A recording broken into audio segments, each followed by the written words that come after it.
Hello my dear friends and how are you today؟ امیدوارم که حالتون خوب باشه. توی این ویدیو قراره که و ویدیوهای بعدی قراره که یه سری رمان‌ها رو که بندی کردیم رو در واقع کار بکنیم. چرا این انتخاب کردم؟ به خاطر اینکه یکی از بهترین روش‌ها برای اینکه شما واقعا مکالمه یاد بگیرید، خب اینه که با رمان و داستان اینها یاد بگیرید. به خاطر اینکه توی این رمان‌ها جزئیات مکالمات که کمتر جای شما میتونید پیدا کنید قشنگ توش نوشته شده و شما یاد میگیرید. خب داستانی که من امروز براتون انتخاب کردم فصل اولش هست. خب اون کلمات مهمش رو بولد کردم، پررنگ کردم و آخر در واقع ویدیو هم میارم، باز دوره یک دوره میکنیم، شما باید این جمله ها رو کلمه ها رو یاد بگیرید. خب بریم که داشته باشیم. رابینسون کروزو. رابینسون کروزو همون رابینسون کروزو خودمون که شاید داستانشو شنیدید. Chapter 1 Family. فصل اول خانواده. I was born in York, England in 1632. یعنی من در یورک، شهر یورک، در کشور انگلستان، انگلند یعنی انگلستان. In 1632 یا 1632 در 1632 به دنیا آمدم. I was born. اگر شما born رو که معنی متولد شده با فعل to be به کار ببرید که معمولا هم گذشته است دیگه، خب چون به دنیا اومدم، آدم یه بار به دنیا میاد دیگه. I was born in York. به دنیا آمدم توی نیویورک، انگلند in 1632. سال رو ما میتونیم بخونیم 1632 تا 1632 یعنی 1632. به جای اینکه بگم 1632 1632 که البته غلط هم نیست، خیلی راحت میتونیم این 1632 و حرف اضافهش هم اینه در سال فلان. My father was German. داره خودش رو معرفی کنه، بچه یاد بگیریم که چجوری خودمون معرفی کنیم. My father was German یعنی پدرم آلمانی بود. And my mother was English. مادرم هم انگلیسی.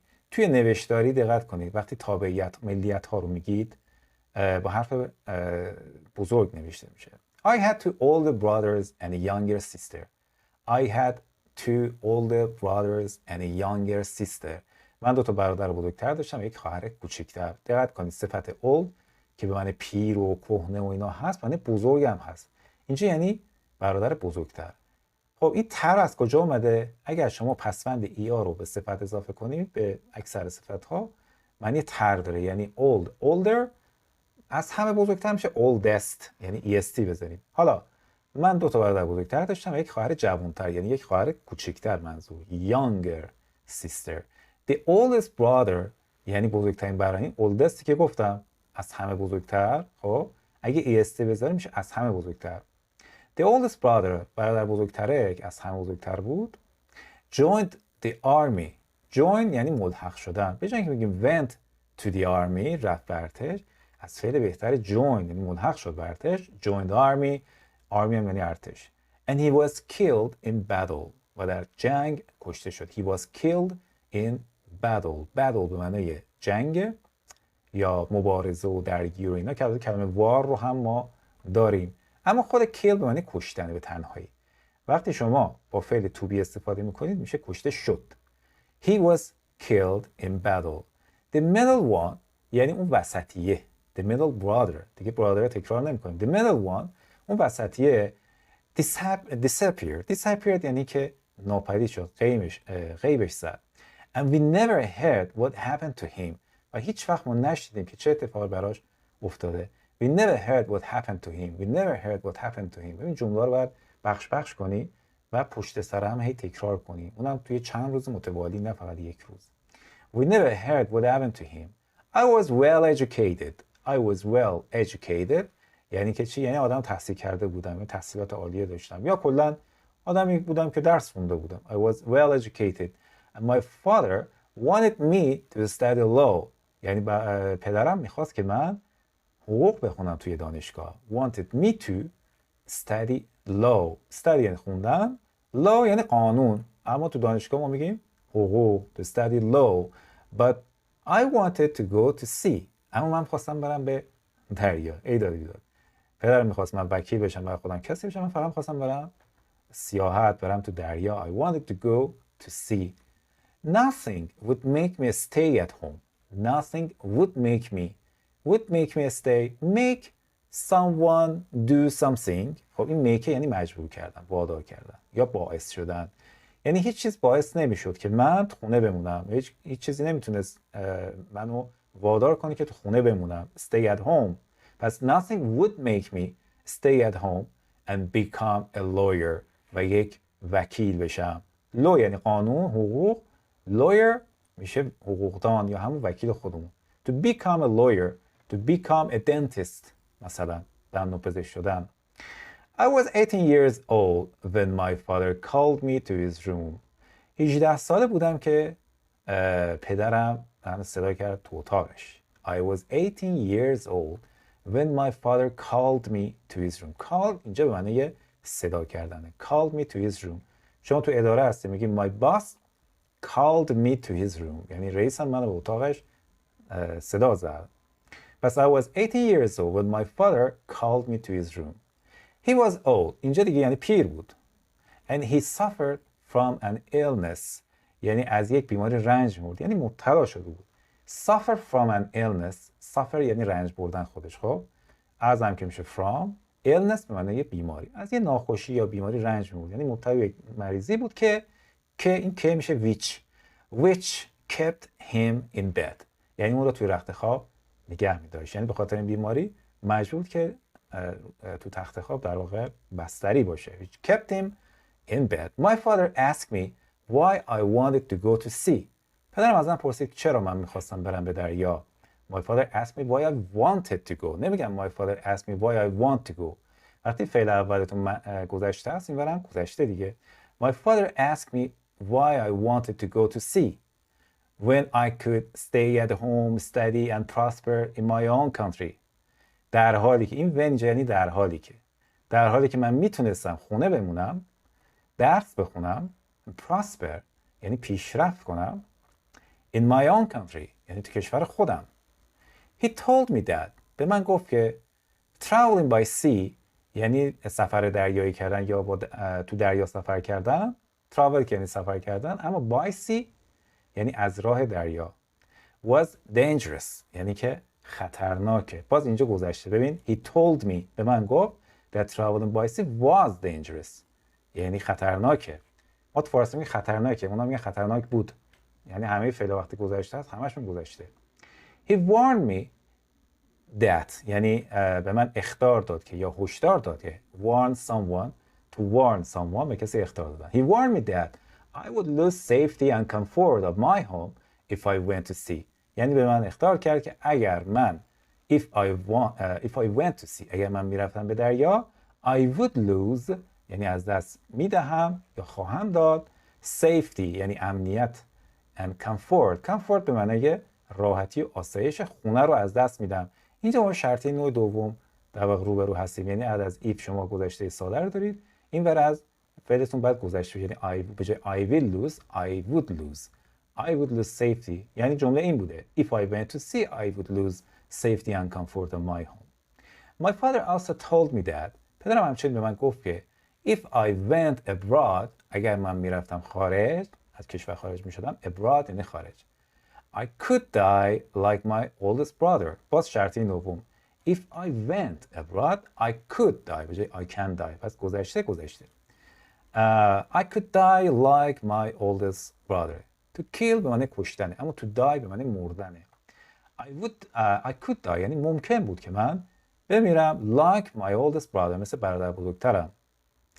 When he was saying this وقتی داشت این رو میگفت when he was saying this he started to cry یعنی شروع کرد به گریه کردن and he couldn't continue و نمیتونست حرفش رو ادامه بده. My father's advice and warnings made me think یعنی توصیه و هشدارهای پدرم مرا به فکر انداخت. My father's advice and warnings یعنی اخطار made me think یعنی من رو وادار به فکر کرد and I started to forget my desire to travel by sea یعنی که یادم رفت که چی رو فراموش کردم در واقع علاقم رو برای سفر دریایی. My desire به معنی میل و رغبت و علاقه. I started to forget یعنی یواش علاقم برای سفر دریایی رو فراموش کردم. But my decision to stay home didn't last long. اما تصمیم برای خونه موندن خیلی دوام نیاورد. My decision to stay home didn't last long. Last یعنی یه فعله ها، خب به معنی باقی موندن. last long یعنی طولانی مدت باقی نمون، یعنی از بین رفت. but my decision to stay at home didn't last long. خیلی طول نکشید که بخوام تصمیمم to change my decision. One week passed یعنی یک هفته گذشت and I decided to talk to my mother و من تصمیم گرفتم که با مادرم صحبت بکنم and tell her و بهش بگم I wanted to travel که من قصد دارم در واقع برم سفر.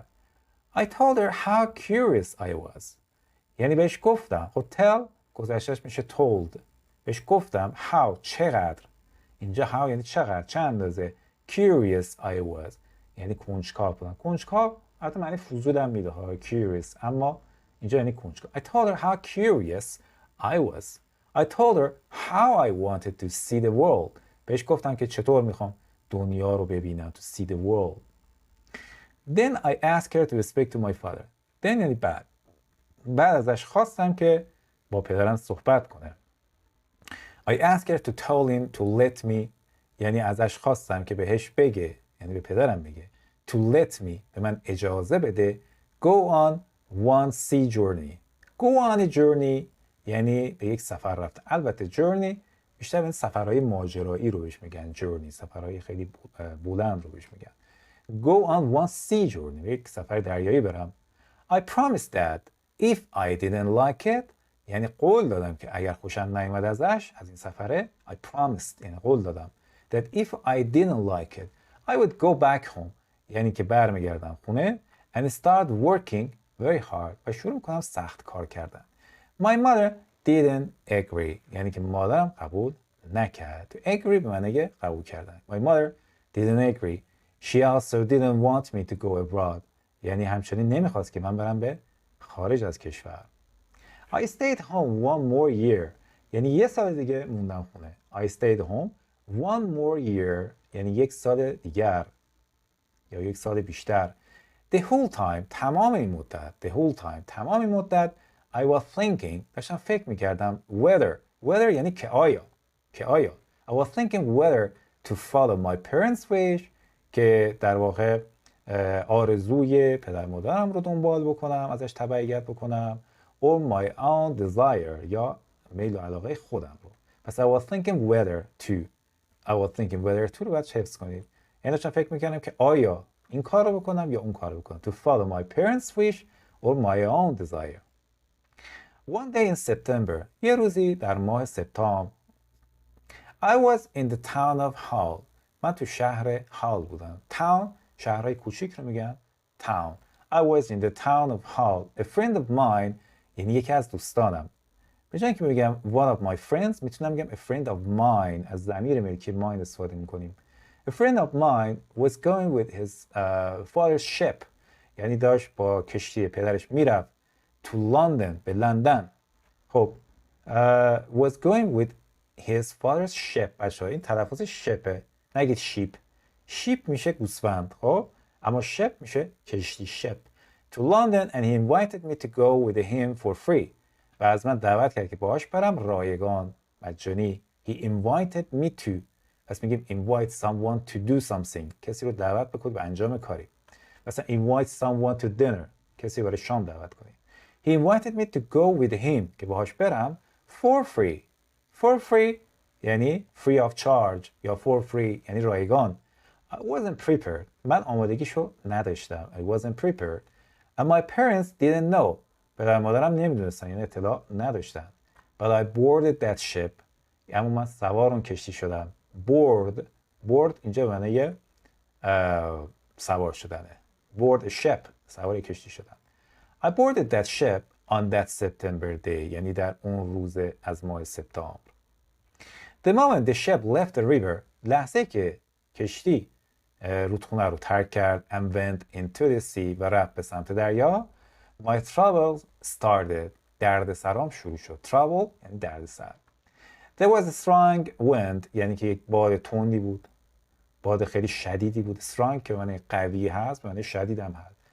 There was a strong wind and the sea was rough و دریا هم پرتلاطم بود. rough که معنی خشن هم هست به معنی شدید هم هست. اینجا یعنی پرتلاطم دیگه، یعنی موجی بود دیگه، در واقع موج بود تو دریا چون طوفان بود. The The sea was rough. A storm was approaching. یه طوفان داشت نزدیک میشد. To approach به معنی نزدیک شدنه. Getting closer. داشت نزدیکتر میشد. A storm was approaching. I was very scared. یعنی من خیلی scared بودم. خیلی ترسیده بودم. I was very scared and I felt seasick. I felt seasick یعنی دریازده شدم. احساس دریازدگی کردم. I wanted to vomit. خواستم بالا بیارم. I felt seasick. sick یعنی دریا، sick یعنی مریض. دریازده رو میگیم seasick. احساس کردم دریازده شدم. I began to regret my decision to leave home. یعنی شروع کردم به افسوس خوردن، پشیمون شدن از بابت تصمیمی که گرفتم که خونه رو ترک کنم. پس پشیمون شدم از تصمیمم مبنی بر ترک خونه. To regret something یعنی پشیمون شدن از چیزی. I began to regret my decision to leave home. I thought every wave was going to sink the ship. یعنی فکر میکردم که هر یک از موجها یا هر موجی در واقع قراره که کشتی رو غرق کنه. wave به معنی موج، هر موجی. was going to sink the ship. sink به معنی غرق کردنه. I promised myself به خودم قول دادم. I would go home یعنی میرم خونه and apologize to my parents. apologize to someone یعنی از کسی عذرخواهی کردم. apologize. از پدر مادرم عذرخواهی میکنم as soon as I stepped on dry land again. یعنی به محض اینکه پام رو بذارم روی خشکی دوباره. step on somewhere. step on یعنی جای قدم گذاشتن. خب as soon as یعنی به محض اینکه. as soon as I stepped on dry land again. The storm was over by the morning. یعنی که طوفان فردا صبحش چی شد؟ قطع شد، تموم شد. over اینجا معنی تمومه. The storm was over by the morning یعنی فردا صبح. I was still sick during the day یعنی در طول روز من هنوز چی بودم؟ دریازده بودم. Still هنوز. And I was thinking about the terrible storm و داشتم فکر میکردم درباره این طوفان وحشتناک. However یعنی با این حال the evening was beautiful یعنی عصرش یا بعد از ظهرش قشنگ و زیبا بود. And the sea was very peaceful و دریا خیلی آروم بود. Peaceful در اصل یعنی صلح‌آمیز اما به معنی calm هم هست یعنی آروم. The sea was very peaceful. One of the sailors came to me. یکی از دریانوردا اومد به سمت من.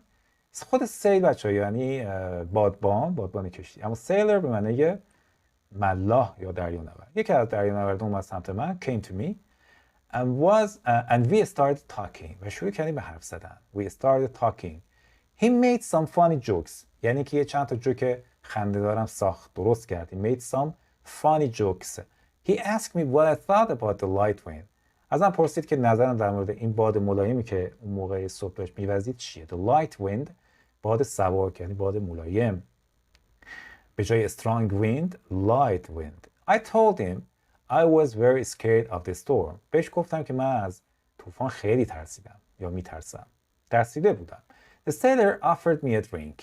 یعنی که اون دریانورده یک نوشیدنی به من پیشنهاد کرد که منظورش یک مشروب بده اینجا. Offered me a drink. I got drunk. Drunk یعنی مست. من مست کردم. I got drunk یعنی مست شدم یا مست کردم. And that night و eون شب I slept very well. خیلی خوب خوابیدم. The next day روز بعد I forgot how scared I was. I forgot how scared I was. یعنی که یادم رفت که چقدر ترسیدم. I also forgot my decision to go back home. I also forgot گذشته شه.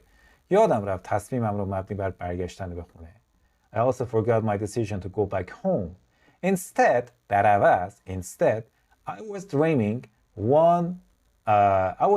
more about traveling by sea. یعنی که در عوض من داشتم در واقع این رویا رو داشتم که دوباره از راه دریا سفر بکنم. The next few days حالا یعنی چند روز بعد the wind was blowing against us. یعنی باد داشت در واقع در جهت مخالف ما در واقع میوزید. was blowing. blow to blow یعنی وزیدن. The wind was blowing against us. And we couldn't move much. و ما نمیتونستیم زیاد حرکت بکنیم. couldn't move much. 3 days later یعنی 3 روز بعد the wind increased یعنی که باد افزایش پیدا کرد. and we could go faster و تونستیم سریعتر بریم. حالا کلماتی که خیلی مهم بود توی این فصل، یکی تو join بود که به معنای ملحق شدن باشه، join the army. battle به معنای جنگ. desire به معنای میل و رغبت و علاقه هست. increase زیاد شدن. make وادار کردن، باعث شدن. suffer رنج بردن، مبتلا شدن به بیماری، مثلا to suffer from an illness. prosper یعنی پیشرفت کردن. educated یعنی تحصیل کرده. comfort یعنی راحت. advice یعنی توصیه، پند و اندرز، موعظه. warn یعنی اخطار کردن. disappear به معنی ناپدید شدن. to last دوام آوردن. curious یعنی کنجکاو. whether آیا. approach نزدیک شدن. rough یعنی پرتلاطم، شدید و خشن. board سوار کشتی شدن، اینجا board a ship for example. warning اخطار. apologize یعنی معذرت خواهی کردن. apologize to someone. regret something یعنی از چیزی پشیمون شدن. sink یعنی غرق کردن. seasick دریا زده. peaceful آرام. warn یعنی اخطار دادن. drunk یعنی مست، صفت اینجا. drink drank drunk حتی یه فعل هم هست. to blow وزیدن در مورد باد. امیدوارم که از ویدیو امروز استفاده لازم رو برده باشید و منتظر پیشنهادهاتون هستم. سعی کنید ویدیو رو چندین بار نگاه بکنید و چندین بار بخونید. در واقع صدای خودتون رو هم میتونید با صدای بلند بگید که صدای خودتون هم بشنوید و یواش یواش مکالمه‌تون رو بهتر بکنید. Thanks for watching and goodbye.